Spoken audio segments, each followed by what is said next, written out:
from around the world who apply to be part of this event, and there's a team that really goes through every single project, analyzes all the teams and all the entries to bring it down to these final 20 teams who are here presenting today. And today we're down to 20 competitors altogether. We have 9 international and 11 national teams. So it's down to 20, but as I mentioned earlier, there's been loads of submissions, more than 1,017 submissions from 165 countries. So it's not an easy job for the team and the committee to bring it down to these final 20 who are here presenting on stage today.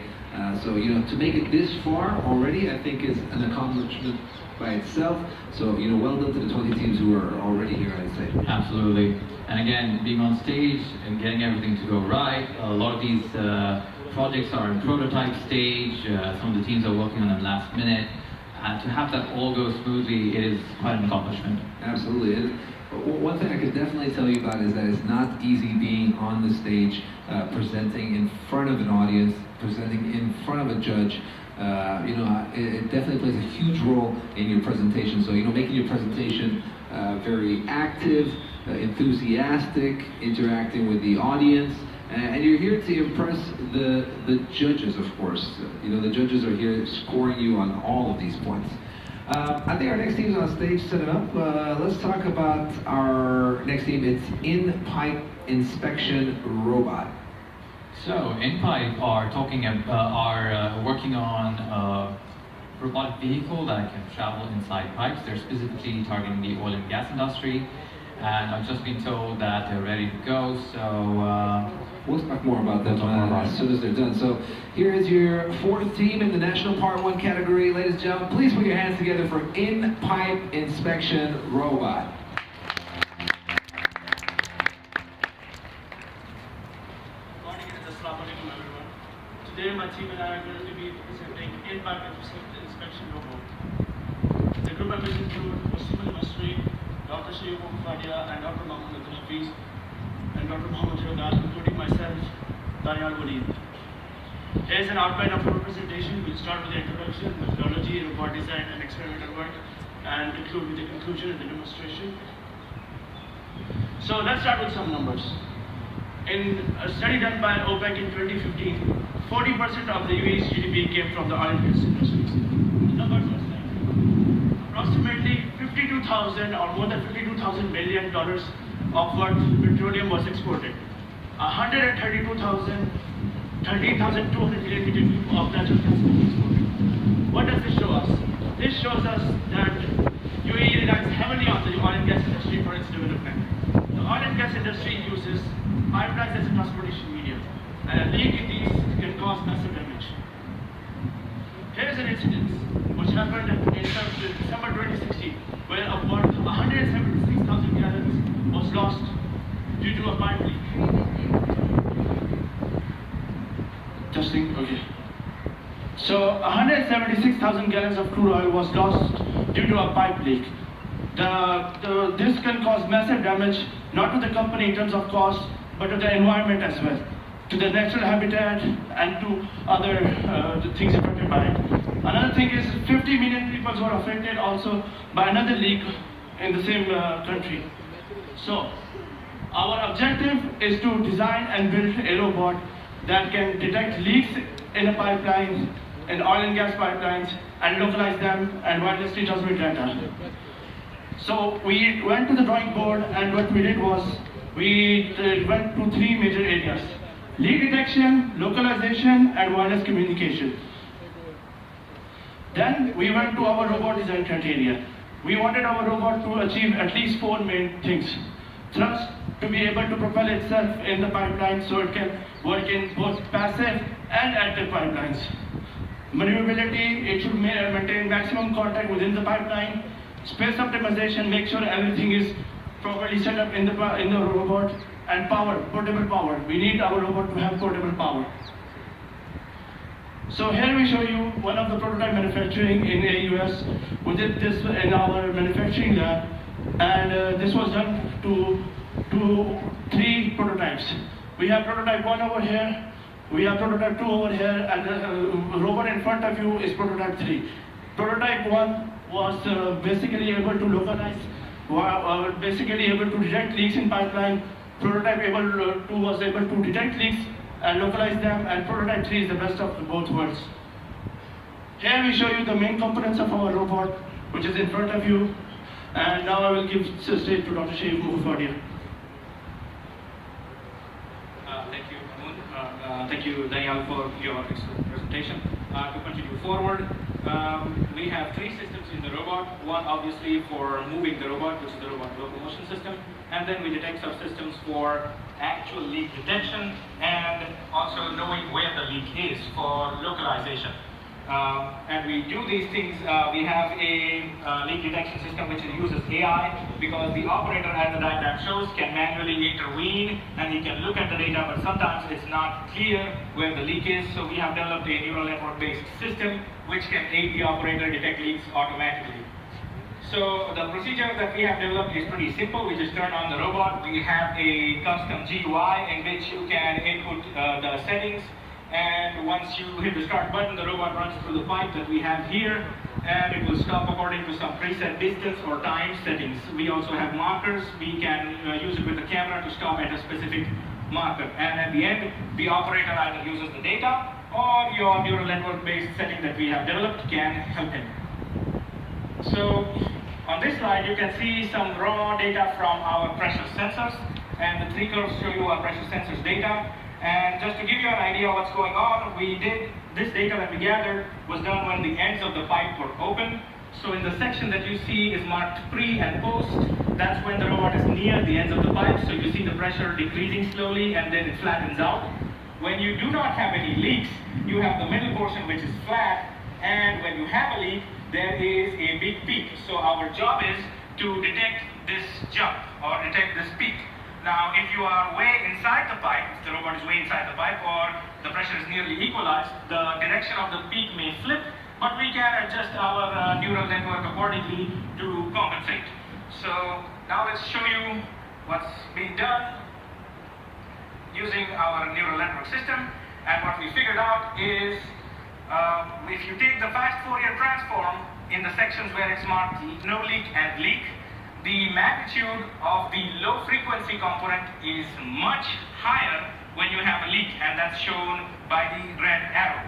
Just to verify that we were actually thinking about this correctly, we ran about 35 tests, we observed the same trend, and we trained our neural network based on this, and initial results showed around a 96% success rate. So we took this system and used some low frequency data from 15 or 30 more tests, and as you can see, we only got about 2 errors for classifying leaks. And so that's about a 94% success rate. And with that, I will leave you to my colleague to discuss about localization of leaks. Thank you, Jayu. So now we want to discuss the localization module of our robot. What we want to make sure is we have sustained high accuracy estimation of our position, attitude, and velocity of the robot, so that whenever a leak is detected, we can localize it with high accuracy. We can send people to fix it quickly before the environment gets damaged, before habitat around the environment gets really affected. So, of course, what we can do is, we have initial measurements on this robot. We can, of course, just integrate the initial measurements that are composed of tri-axis accelerometer and tri-axis gyroscope, and get an attitude and position localization with time.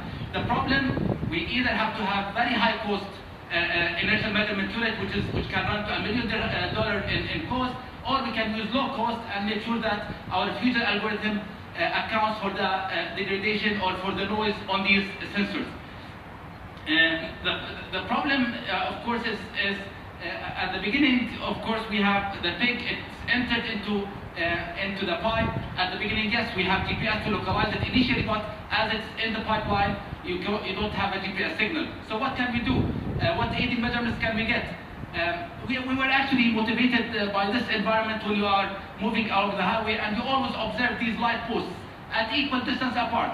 Now we said, well, if we can have a measurement that detects the entry of a section of a pipeline that are marked here with these red sections. Then we can have an aided measurement to make sure that we get high accuracy, low cost, improvement to our position accuracy. Additionally, of course, on the robot, we have video encoders that can measure for us the velocity of the pig as it moves through the pipeline. But this velocity, we know it's not, in all directions. We know that the pig can only move along the axis of the pipeline. It can't move up and down, and it can't move sideways. So we have this velocity constraint that makes sure that this is used in the fusion algorithm of our robot.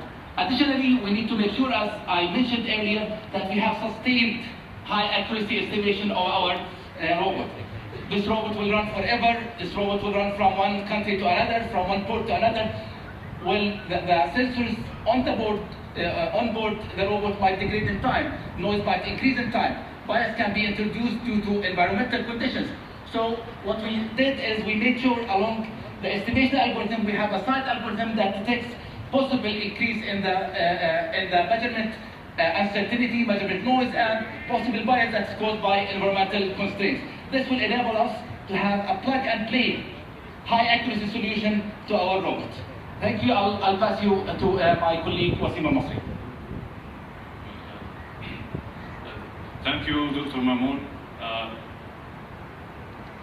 Our localization algorithm is based on inertial navigation system, INS. INS mainly has initial measurement unit, IMU, which is an array of 3 perpendicular axiometers and 3 perpendicular gyroscopes.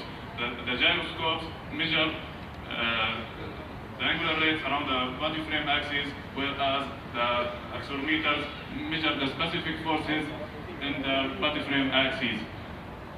The process of converting the IMU's outputs into position, velocity, and attitude is called INS mechanization. This process includes transformation from different frames into our computational frame, which is in our case, air-centered, air-fixed frame. Also, this process includes the compensation for the gravity effect and the Coriolis effect. And then we are doing the integration to get the position, velocity, and attitude. This represents the INS mechanization, where the inputs are the angular rates measured by the gyroscopes and the specific forces measured by the accelerometers. The outputs are the position, velocity, and attitude, all expressed in air-centered, air-fixed frame. Due to sensor uncertainty, and because our INS solution is based on integration, the INS solution will diverge with time. People used to have a GPS signal to fuse it with the INS to correct the solution, but in our case we don't have GPS signal inside the pipe. So instead of GPS, we are using the measurement from the encoders and the detected pipe length to correct our INS solution. Our fusion algorithm is based on extended Kalman filter. As we see in this slide, we get the error between the INS and the error source. At the end, we will fit this error to the Kalman filter. Then we will use the estimated error by Kalman filter to update our INS solution. And this is the full error system, which is used by extended Kalman filter. As we see here, we have 15 states. Besides the error in position, velocity, and attitude, we are compensating for the bias variation in the accelerometers and gyroscopes. And this is an experimental test for our localization algorithm done by prototype 2. As we see, first we need the GPS to get the initial velocity and attitude.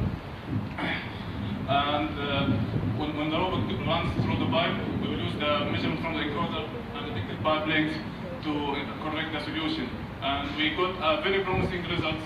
Our average absolute error was 2 to 3 centimeters.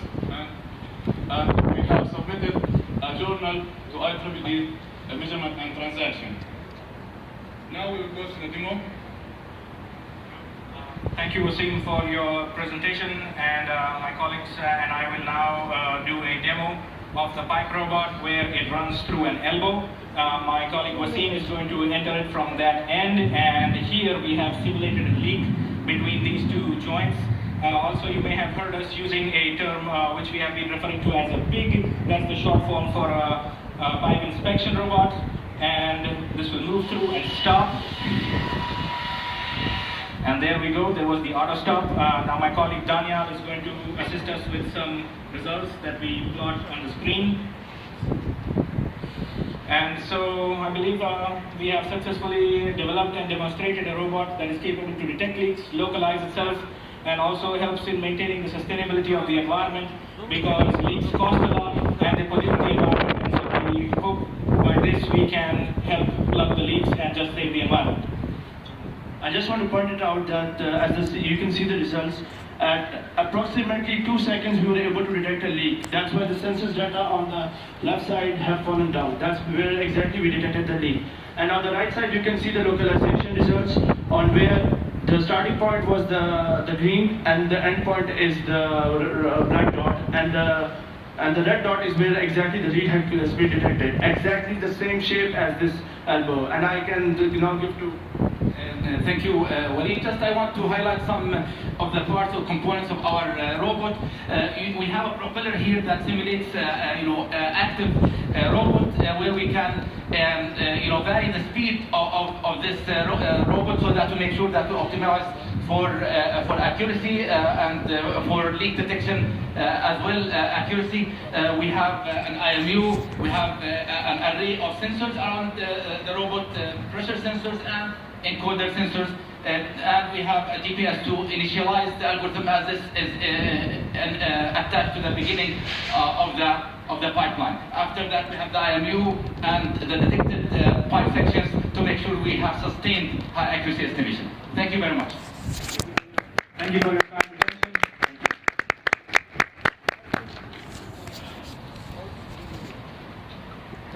All right, thank you to In-Pipe Inspection Robots, and that is our 4th team in the National Part 1 category. Judges got 1 minute to get their scores in. Not revealing the scores results today. They will all be revealed at the end of the day and tomorrow. Now, Shaban, let's talk about what these guys are doing over here. It looks like a remote control going through the pipe, but how are they actually detecting the leak? So this is a really good example of using a robotic vehicle to carry out some sort of inspection, because they've also, you see, it's 2 challenges there. A, you have to develop a vehicle like in work in pipes, and as they mentioned in the presentation, you have a propeller to simulate fluid motion, because once it's in the pipe, it'll be in a pipe which has oil running through it. The other thing that they've worked on is the very technical, you saw that during their presentation, is the software side of things, where the system is able to use pressure differential algorithms to figure out where the leaks are and then to mark those leaks down. Now, I was chatting with Danial from the team when they were doing rehearsal, and I asked him, like, how are you going to control the system when a lot of pipes are underground and getting command and control down there is quite challenging. And I believe they're also working on a solution for that in the future. All right, great. Getting our next team to set up, and the next team is GDRFA.